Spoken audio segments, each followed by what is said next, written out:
तर नमस्कार भाई लोक, आपला तिसरा मिनी ब्लॉग समजून घ्या. जरा आरसा मागले चाललेलो उल्हासनगरला बाटल्या द्यायला आणि फिरत्याला फोनला कवर घ्यायचो. मग निघलो घरा जायला तर रस्ता भेटला आपल्याला बिस्सू बाईला सोडून जरा पुढे गेलो तर आपली गाडी बंद पडली असते. मग गाडी डबली तसंच घरा आलो. ती सावी बसलेली जेवायला जेवता होता नाटकं होती, लर होती नुसती. मग निघलो ग्राउंड झाला तर आपला करम भेटला बघा कसा दोन मोठं दाखवतो बापा. ग्राउंड आलो तर ग्राउंड घेतला साफ करायला, प्रॅक्टिस बी चालू करायची. घरा आलो तर हे पावसाने चांगली जोर घेतलेली, पिसालेला नुसता या इजाचा मागताना बापा. नाही 4 माकार बघा कसा धावत आल्या पावसांच्या.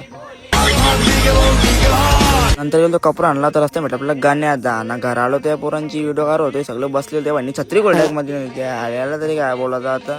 यो बाई 3 कपडे घालणार बघा तुम्ही दादा. नाही यो बाई तर आयफोन फ्लेक्स करत होता ज्या आल्या. साईडवर गेलो तुझ्या बाई आला फटांगे येऊन बघा असं स्टॉक आणली. फटांगऱ्या बोलला सुरुवात केली नाही, झोर घेतली फटांगऱ्यावरची. फटांगऱ्या बोलून झाल्या तर बनलेली साईडवर मॅगी या पित्याने अशी झोर घेतली. ही 2 बोटं दाखवतं. नंतर पोरावर थंड्या सिक्युरिटी बॉटल झाला. बाय पोरा, हॅपी दिवाळी.